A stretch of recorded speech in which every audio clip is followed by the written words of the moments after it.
This is Matthew Abraham. I am a trauma surgeon in North Carolina, and you could say I have a special interest in the Iliad because of the edged weapons and trauma. I will be reading from Lattimore's translation because it's one of the classic and best translations out there. The Iliad, Book 8. Now dawn, the yellow-robed, scattered over all the earth. Zeus, who joys in thunder, made an assembly of all the immortals upon the highest peak of rugged Olympus. There he spoke to them himself, and the other divinities listened. Hear me, all you gods and all you goddesses. Hear me while I speak forth what the heart within my breast urges. Now let no female divinity, nor male god either, presume to cut across the way of my word, but consent to it, all of you, so that I can make an end in speed of these matters. And anyone I perceive against the gods' will, attempting to go among the Trojans and help them, or among the Danaeans, he shall go whipped against his dignity back to Olympus. Or I shall take him and dash him down to the murk of Tartarus, far below where the utmost depth of the pit lies under earth, where there are gates of iron and a brazen doorstone, as far beneath the house of Hades as from earth the sky lies.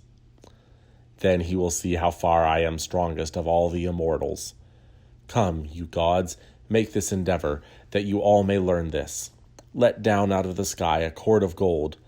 Lay hold of it, all you who are gods and all who are goddesses. Yet not even so can you drag down Zeus from the sky to the ground. Not Zeus, the high lord of counsel, though you try until you grow weary. Yet whenever I might strongly be minded to pull you, I could drag you up, earth and sea and all with you.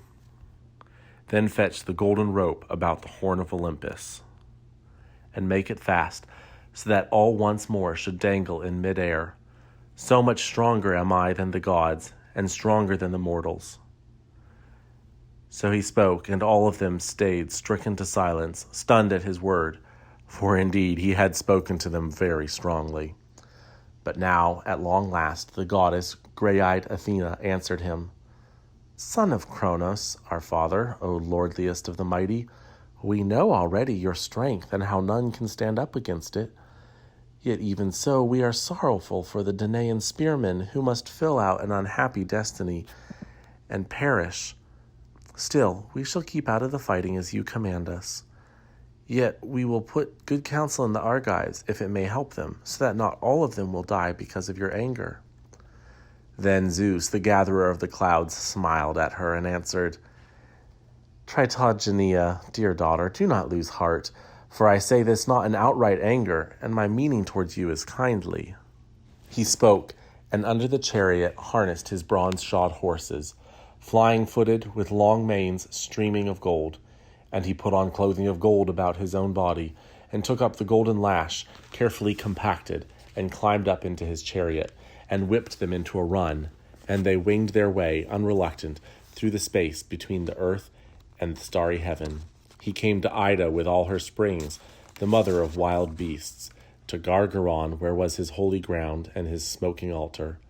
There the father of gods and of mortals halted his horses, and slipped them from their harness, and drifted close mists about them, and himself, rejoicing in the pride of his strength, sat down on the mountain, looking out over the city of Troy and the ships of the Achaeans. Now the flowing-haired Achaeans had taken their dinner lightly among their shelter, and they put on their armor thereafter. And on the other side in the city the Trojans took up their armor, fewer men, yet minded to stand the encounter, even so, caught in necessity, for their wives and their children, and all the gates were made open, and the fighting men swept through them. Then the foot ranks and the horsemen, and the sound grew huge of their onset. Now as these advancing came to one place and encountered, they dashed their shields together, and their spears, and the strength of armored men in bronze, and the shields, massive in the middle, clashed against each other, and the sound grew huge of the fighting. There the screaming and the shouts of triumph rose up together, of men killing and men killed, and the ground ran blood. So long as it was early morning, and the sacred daylight increasing, so long the thrown weapons of both took hold, and men dropped under them. But when the sun god stood bestriding the middle heaven, then the Father balanced his golden scales, and in them he set two fateful portions of death, which lays men prostrate, for Trojans, breakers of horses, and bronze-armored Achaeans, and balanced it by the middle. The Achaeans' death day was heaviest. There the fates of the Achaeans settled down towards the bountiful earth, while those of the Trojans were lifted into the wide sky, and he himself crashed a great stroke from Ida, and a kindling flash shot over the people of the Achaeans. Seeing it, they were stunned, and pale terror took hold of all of them. Then Idomeneus dared not stand his ground, nor Agamemnon, nor did the two Iantes stand, the henchmen of Ares. Only Gerenian Nestor stayed, the Achaeans' watcher. Not that he would, but his horse was failing, struck by an arrow from brilliant Alexandros, the lord of lovely-haired Helen, struck at the point of the head where the utmost hairs of horses are grown along the skull, and which is a place most mortal. He reared up in agony as the shaft went into the brain, then threw the team into confusion, writhing upon the bronze point. Now, as the old man hewed away the horse's trace harness with a quick sword cut, meanwhile the fast-running horses of Hector came through the flux of the fighting and carried their daring driver, Hector. And now the old man would have lost his life there had not Diomedes of the great war cry sharply perceived him. He cried out in a terrible voice to rally Odysseus, "Son of Laertes and seed of Zeus, resourceful Odysseus, where are you running, turning your back in battle like a coward? Do not let them strike the spear in your back as you run for it, but stay so that we can beat back this fierce man from the ancient." He spoke, but long-suffering great Odysseus gave no attention, as he swept by on his way to the hollow ships of the Achaeans. The son of Tydeus, alone as he was, went among the champions, and stood before the horses of the old man, the son of Neleus, and uttering his winged words he addressed them. "Old sir, in very truth, these young fighters are too much for you, and all your strength is gone, and hard old age is upon you. Your henchman is a man of no worth, and your horses are heavy. Come then, climb into my chariots, that you may see what the Trojan horses are like, how they understand their plain, and how to traverse it in rapid pursuit and withdrawal. Horses I took away from Aeneas, who strikes men to terror. Let the henchmen look after your horses now, while we two steer these against the Trojans, breakers of horses, so Hector even may know if my spear also rages in my hand's grip." He spoke, and Nestor, the Gerenian horseman, obeyed him. Thereon the two strong henchmen, Sthelenos and the courtly Eurymedon, looked after the horses of Nestor. The others both together mounted the chariot of Diomedes. Nestor in his hands took up the glittering reins, then lashed the horses on, and soon they were close to Hector. And as he raged straight forward, the son of Tydeus threw at him, and missed his man, but struck the charioteer, his henchman, Eniopius, the son of high-hearted Thebaeus, striking him in the chest next to the nipple as he gripped the reins of his horses. He fell out of the chariot, and the fast-footed horses shied away. And there his life and his strength were scattered, and bitter sorrow closed over Hector's heart for his driver. Yet grieving as he did for his friend, he left him to lie there, and went on after another bold charioteer, and it was not long that his horses went lacking a driver, since soon he found one, Archiptolemus, the bold son of Iphitos, and gave into his hands the reins and mounted him behind the fast-running horses. And now there would have been fighting beyond control and destruction. Now they would have been driven and penned like sheep against Ilion, had not the father of the gods and of men sharply perceived them. He thundered horribly and let loose the shimmering lightning, and dashed it to the ground in front of the horse of Diomedes, and a ghastly blaze of flaming sulfur shot up, and the horses, terrified both, cringed away against the chariot. And the glittering reins escaped out of the hand of Nestor, and he was afraid in his heart, and called out to Diomedes, "Son of Tydeus, steer now to flight your single-foot horses. Can you not see that the power of Zeus no longer is with you? For the time Zeus, son of Cronos, gives glory to this man, for today. Hereafter, if he will give it to us also. No man can beat back the purpose of Zeus, not even one very strong, since Zeus is by far the greater." Then in turn, Diomedes of the great war cry answered, "Yes, old sir, all this you have said is fair and orderly, but this thought comes as a bitter sorrow to my heart and my spirit. For some day Hector will say openly before the Trojans, 'The son of Tydeus running before me fled to his vessels.' So he will vaunt, and then let the wide earth open beneath me." Nestor, the Gerenian horseman, spoke to him in answer. "Ah me, son of brave Tydeus, what a thing to have spoken! If Hector calls you a coward and a man of no strength, then the Trojans and the Danaeans will never believe him, nor will the wives of the high-hearted Trojan warriors, they whose husbands you hurled in the dust in the pride of their manhood." So he spoke, and turned to flight the single-foot horses, back again into the rout. And now the Trojans and Hector, with unearthly clamor, showered their baneful missiles upon them. And tall Hector of the shining helm called out in a great voice, "Son of Tydeus, beyond others the fast-mounted Danaeans honor you with pride of place, the choice meats and the filled wine cups, but now they will disgrace you, who are no better than a woman. Down with you, you poor doll! You shall not storm our battlements with me giving way before you. You shall not carry our woman home in your ships. Before that comes, I will give you your destiny." He spoke, and the son of Tydeus pondered doubtfully whether to turn his horses about and march and match his strength against Hector. 3 times in his heart and spirit he pondered turning, and 3 times from the hills of Ida Zeus of the councils thundered, giving a sign to the Trojans that the battle was turning. But Hector called afar in a great voice to the Trojans, "Trojans, Lycians, and Dardanians who fight at close quarters, be men now, dear friends, remember your furious valor. I see that the son of Cronos has bowed his head and assented to my high glory and success, but granted the Danaeans disaster. Fools who designed with care these fortifications, flimsy things not worth a thought, which will not beat my strength back, but lightly my horses will leap the ditch they have dug them. But after I have come beside their hollow ships, let there be some who will remember to bring me ravening fire, so that I can set their ships on fire and cut down the very Argives mazed in the smoke at the side of their vessels." So he spoke, and called aloud to his horses, and spoke to them, "Xanthos, and you, Podagros, Aethon, and Lampos the shining, now repay me for all that loving care and abundance Andromache, the daughter of high-hearted Aetion, gave you, the sweet-hearted wheat before all the others, and mixed wine with it for you to drink, when her heart inclined to it. As for me, who am proud that I am her young husband, follow close now, and be rapid, so we may capture the shield of Nestor, whose high fame goes up to the sky now. How it is all of gold, and the shield itself, and the crossrods, and stripped from the shoulders of Diomedes, breaker of horses, that elaborate corselet that Hephaestus wrought with much toil. Could we capture these 2 things, I might hope the Achaeans might embark this very night in their fast-running vessels."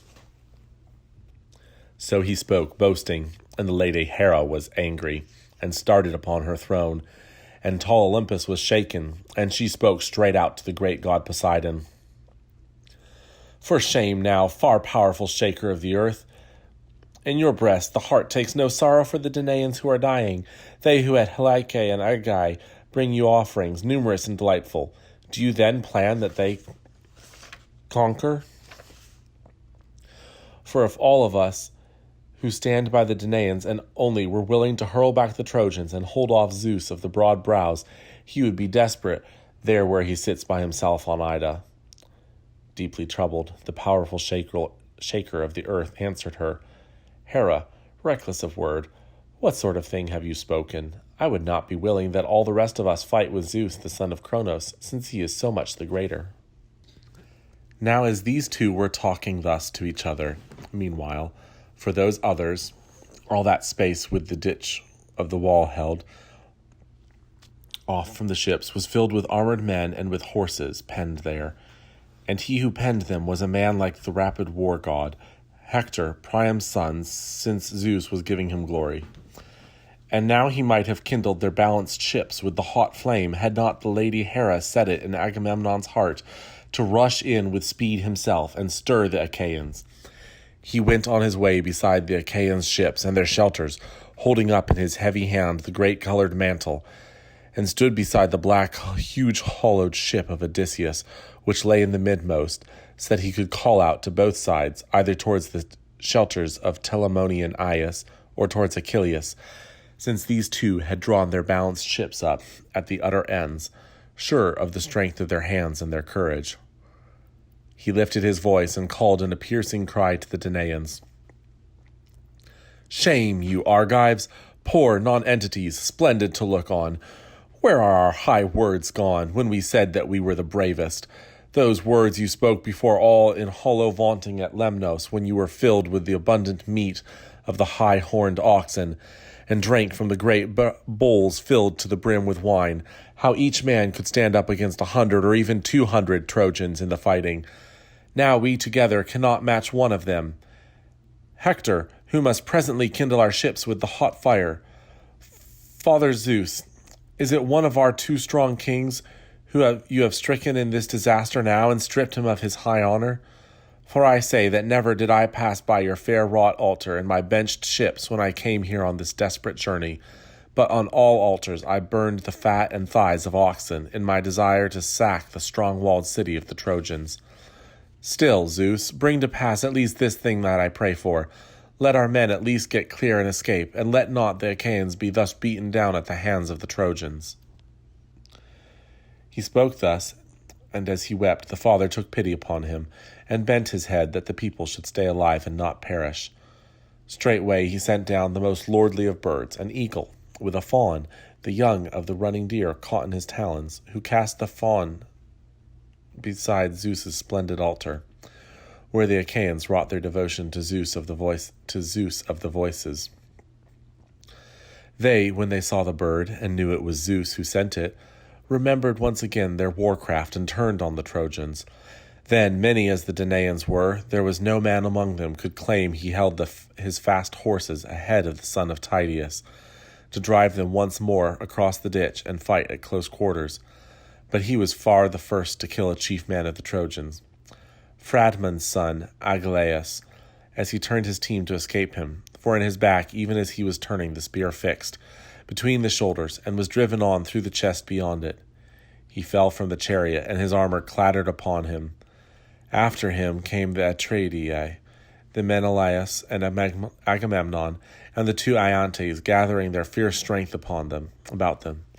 And with them Idomeneus and Idomeneus' companion Meriones, a match for the murderous lord of battle. And after these Eurypylus, the glorious son of Euaemon, and ninth came Tychros, bending into position the curved bow, and took his place in the shelter of Telamonian Aias' shield. As Aias lifted the shield to take him, the hero would watch whenever in the throng he had struck some man with an arrow, and as the man dropped and died where he was stricken, the archer would run back again like a child to the arms of his mother, to Aias, who would hide him in the glittering shield's protection.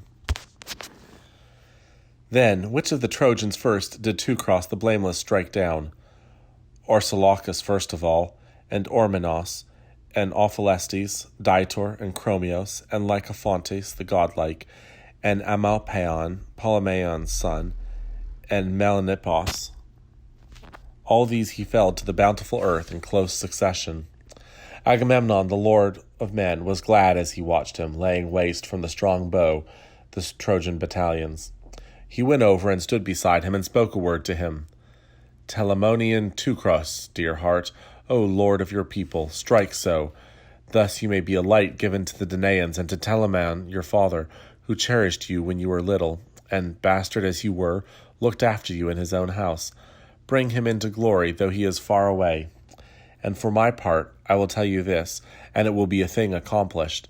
If ever Zeus, who holds the Aegis, and Athene grant me to sack outright the strong-founded citadel of Ilion, first, after myself, I will put into your hands some great gift of honor, a tripod, or 2 horses in the chariot with them, or else a woman who will go into the same bed with you."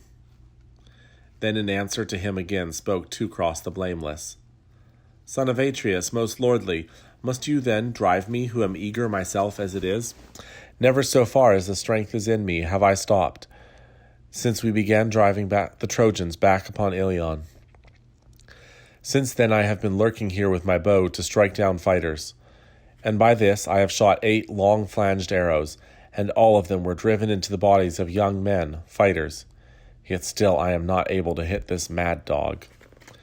He spoke and let fly another shaft from the bowstring straight for Hector, and all his heart was straining to hit him, but missed his man and struck down instead a strong son of Priam, Gorgythion the Blameless, hit in the chest by an arrow. Gorgythion, whose mother was lovely Castanera, Priam's bride from Icime, with the form of a goddess. He bent, drooping his head to one side, as a garden poppy bends beneath the weight of its yield and the rains of springtime, so his head bent slack to one side beneath the helm's weight.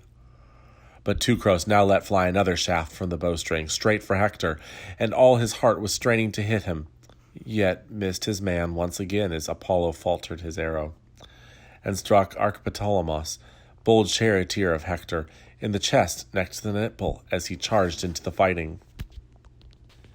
He fell out of the chariot, and the fast-footed horses shied away, and there his life and his strength were scattered, and bitter sorrow closed over Hector's heart for his driver. Yet, grieving as he did for his friend, he left him to lie there, and called to his brother Cebriones, who stood near to take up the reins of the horses, nor did he disobey him. But Hector himself vaulted down to the ground from the shining chariot, crying a terrible cry, and in his hand caught up a great stone and went straight for Teucros, heart urgent to hit him. Now Teucros had drawn a bitter arrow out of his quiver, and laid it along the bowstring. But as he drew the shaft by his shoulder, there between neck and chest the collarbone interposes, and this is the spot most mortal. In this place the shining-helmed Hector struck him in all his fury with the jagged boulder, smashing the sinew, and all his arm at the wrist was deadened. He dropped to one knee and stayed, and the bow fell from his hand. Aias was not forgetful of his fallen brother, but running stood bestriding him and covering him under the great shield. Thereon Mextius, son of Icus, and brilliant Alastor, 2 staunch companions, stooping beneath it, caught up Teucros and carried him, groaning heavily, to the hollow vessels. Now, once again, the Olympian filled the Trojans with fury, and they piled the Achaeans straight backwards against the deep ditch, as Hector raged in their foremost ranks in the pride of his great strength. As when some hunting hound in the speed of his feet pursuing a wild boar or a lion snaps from behind at its quarters or flanks, but watches for the beast to turn upon him, so Hector followed close on the heels of the flowing-haired Achaeans, killing ever the last of the men, and they fled in terror. But after they had crossed back over the ditch and the sharp stakes in flight, and many had gone down under the hands of the Trojans, they reined in and stood fast again beside their ships, calling aloud upon each other, and to all of the gods, uplifting their hands, each man of them, cried out his prayers in a great voice, while Hector, wearing the stark eyes of a Gorgon, or murderous Ares, wheeled about at the edge his bright-maned horses. Now, seeing them, the goddess of the white arms, Hera, took pity, and immediately she spoke to Pallas Athena her winged words. "For shame, daughter of Zeus, who wears the aegis, no longer shall we care for the Danaeans in their utmost hour of destruction. These must then fell out an evil destiny and perish in the wind of one man's fury, where none can stand now against him. Hector, Priam's son, who has wrought so much evil already." Then in turn the goddess, grey-eyed Athene, answered her, "Yet even this man would have his life and strength taken from him, dying under the hands of the Argives in his own country. But it is my father who is so furious in his heart of evil. He is hard and forever wicked. He crosses my high hopes, nor remembers at all those times, many times, I rescued his own son, Heracles, when the tasks of Eurystheus were too much for his strength. And time again he would cry out aloud to the heavens, and Zeus would send me down in speed from the sky to help him. If in the wiliness of my heart I had thoughts like his, when Heracles was sent down to Hades of the gates, to hail back from the kingdom of the dark, the hound of the grisly death god, never would he have got clear of the steep, dripping Stygian water. Yet now Zeus hates me, and is bent to the wishes of Thetis, who kissed his knees and stroked his chin in her hand, and entreated that he give honor to Achilles, the sacker of cities. Yet time shall be when he calls me again his dear girl of the grey eyes, So then, do you put under their harness our single-foot horses, while I go back into the house of Zeus, the Lord of the Aegis, and arm me in my weapons of war. So shall I discover whether the son of Priam, Hector, of the shining helmet, will feel joy to see us apparent on the outworks of battle, or if some Trojan give the dogs and the birds their desire, with fat and flesh, struck down beside the ships of the Achaeans. She spoke, nor failed to persuade the goddess Hera of the white arms. And she, Hera, exalted goddess, daughter of Cronos, the mighty, went away to harness the gold-bridled horses. Now in turn, Athene, daughter of Zeus of the Aegis, beside the threshold of her father, slipped off her elaborate dress, which she herself had wrought with her hands' patience. And now assuming the war tunic of Zeus, who gathers the clouds, she armed herself in her gear for the dismal fighting. She set her feet in the blazing chariot and took up a spear, huge, heavy, thick, wherewith she beats down the battalions of the fighting men, against whom she of the mighty father is angered. Hera laid the lash swiftly on the horses, and moving of themselves groaned the gates of the sky that the hours guarded, those hours to whom charge is given the huge sky and Olympus to open up the dense darkness or again to close it. Through the way between they held the speed of their goaded horses. But Zeus, father, watching from Ida, was angered terribly and stirred Iris of the golden wings to run with his message. Go forth, Iris the swift, turn them back again. Let them not reach me, since we would close in fighting thus that would be unseemly. For I will say this straight out, and it will be a thing accomplished. I will lame beneath the harness their fast-running horses, and hurl the gods from the driver's place, and smash their chariots, and not in the circle of 10 returning years shall they be whole of the wounds where the stroke of the lightning hits them, so that the gray-eyed goddess may know when it is her father she fights with. Yet with Hera I am not so angry, neither indignant, since it is ever her way to cross the commands that I give her. He spoke, and Iris, storm-footed, rose with his message, and took her way from the peaks of Ida to tall Olympus, and at the utmost gates of the many-folded Olympus met and stayed them, and spoke the word that Zeus had given her. Where so furious? How can your hearts so storm within you?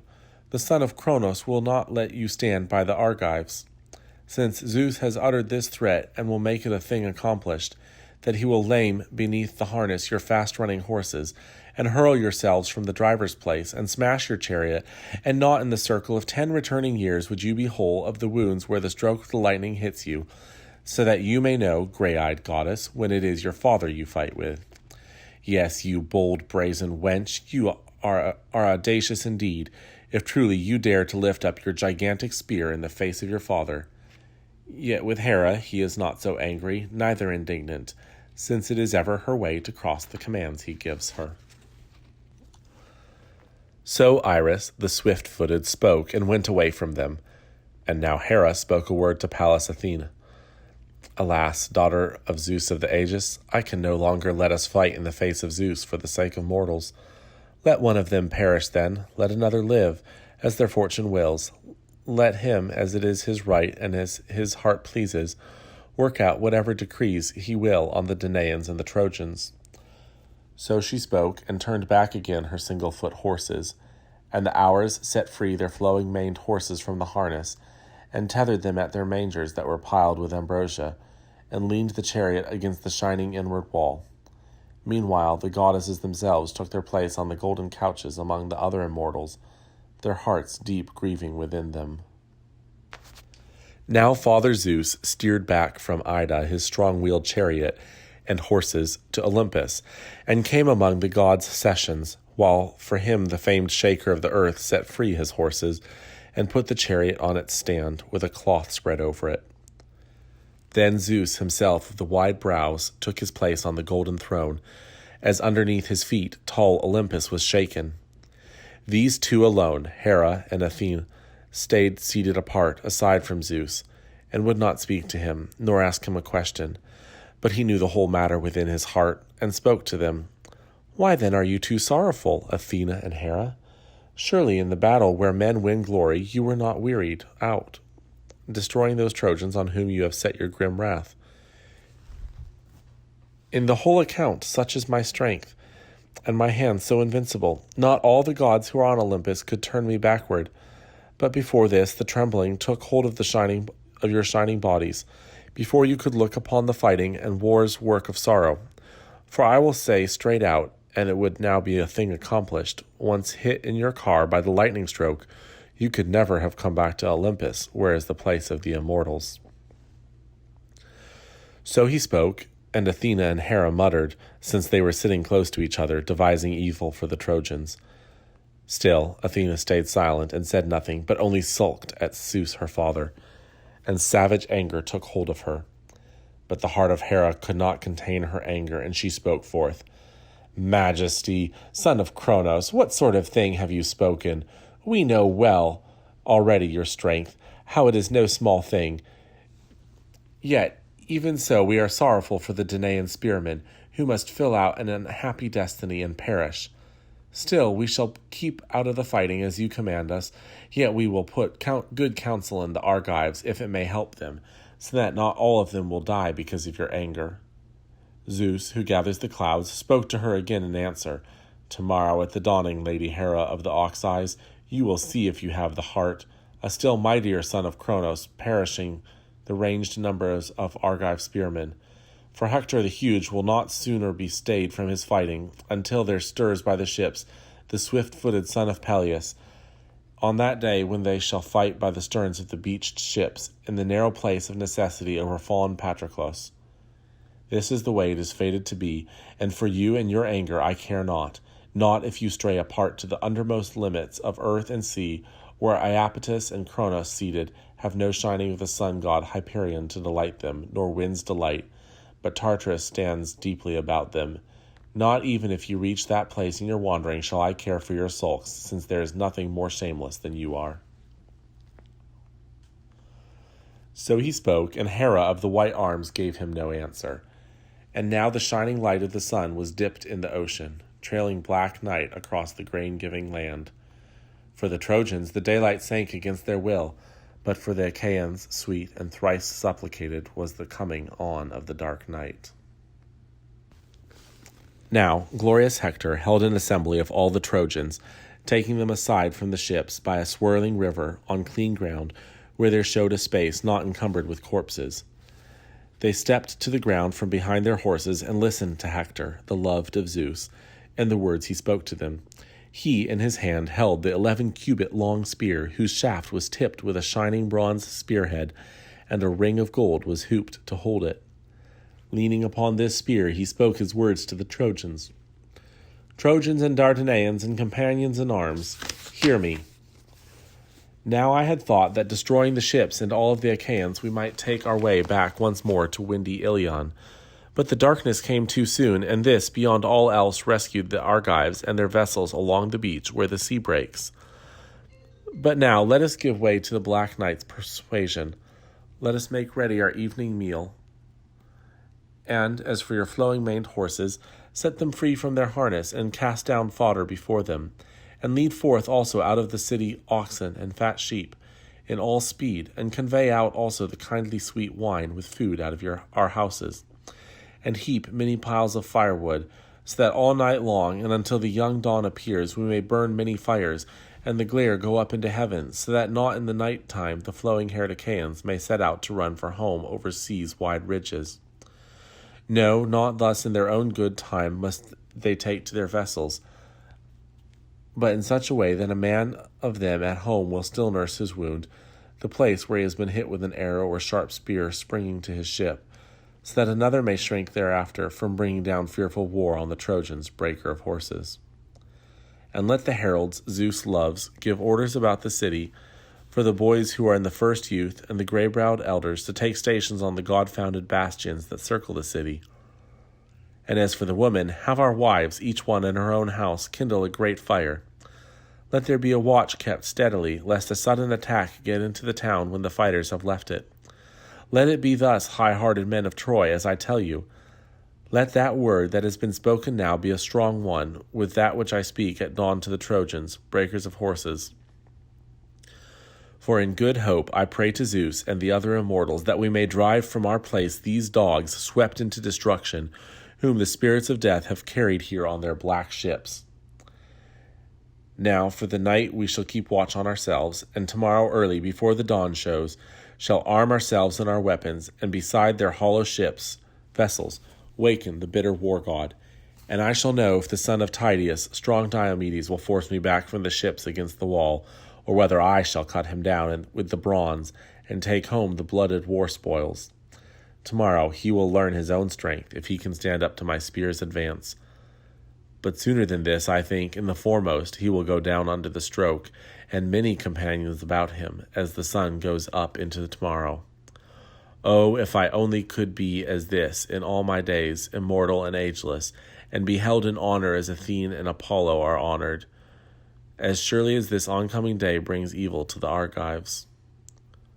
So Hector spoke among them, and the Trojans shouted approval, and they set free their sweating horse from under the harness, and tethered them by the reins, each one by his own chariot.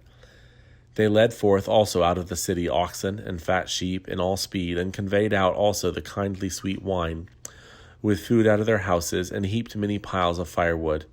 They accomplished likewise full sacrifices before the immortals, and the wind wafted the savour aloft from the plain to the heavens in its fragrance, and yet the blessed gods took no part of it.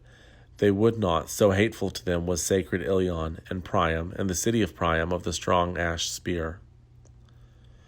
So with hearts made high these sat night long by the outworks of battle, and their watchfires blazed numerous about them, as when in the sky the stars about the moon's shining are seen in all their glory, when the air has fallen to stillness, and all the high places of the hills are clear, and the shoulders outjutting, and the deep ravines as endless bright air spills from the heavens, and all the stars are seen to make glad the heart of the shepherd. Such in their number blazed the watchfires of the Trojans. The watchfires the Trojans were burning, between the waters of Xanthos and the ships before Ilion. 1,000 fires were burning there in the plain, and beside each one sat 50 men in the flare of the blazing firelight. And standing each beside his chariot, champing white barley and oats, the horses waiting for the dawn to mount to her high place.